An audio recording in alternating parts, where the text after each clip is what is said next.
ఖచ్చితంగా ఇది చాలా ఛాలెంజింగ్ థింగ్ అండి, especially people with science optionals, maths కానీ ఫిజిక్స్ కానీ కెమిస్ట్రీ కానీ. ఎందుకంటే 50-60% మా టైం అంతా ఈ ఆప్షనల్ చేయడానికే సరిపోద్ది మాకు. దీనివల్ల ఏంటంటే ఒకసారి జిఎస్ ఆన్సర్ రైటింగ్ కానీ, జిఎస్లో కొన్ని టాపిక్స్ ఇంకొంచెం ఇన్డెప్త్ ఎలాబొరేట్గా చదవడానికి, ఆ ప్రిపరేషన్ చేయడానికి కానీ ఆ లగ్జరీ కొంచెం వచ్చేది కాదు. సో దానివల్ల ఏంటంటే కొంచెం కాంప్రమైజ్ అయ్యేది నాతో పాటు నా ఫ్రెండ్స్ కూడా అలానే అయ్యేది. సో అప్పుడు ఏంటంటే, బట్ దీనికి ఏంటంటే రిస్క్ రివార్డ్ ఏంటంటే కొంచెం ఎక్కువ, మ్యాథ్స్ ఆప్షనల్కి కొంచెం మార్క్స్ ఎక్కువ వస్తాయని అంటారు.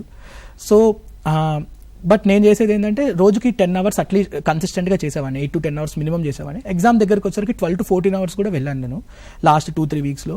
ఇంకా అప్పుడు ఆ 10 hours ఖచ్చితంగా నేను 5 hours మ్యాథ్స్గానే పెట్టుకున్నాను నేను. మిగతా టైంలో ఒక 1 hour వాల్యూ ఎడిషన్ కానీ, పేపర్ నుంచి కానీ, లేకపోతే జిఎస్ కోసము ఇలా ఒక 1 hour టైం పెట్టుకున్నాను. మిగతా 4 hours ఒక వీక్లీ 10 daysకి ఒక జిఎస్ సబ్జెక్టు ఫినిష్ చేయాలని, 10 days for GS1, 10 days for GS2, 10 days for GS3 ఇలా పెట్టుకొని నేను అన్నీ ఫినిష్ చేసుకున్నాను నేను ఈసారి.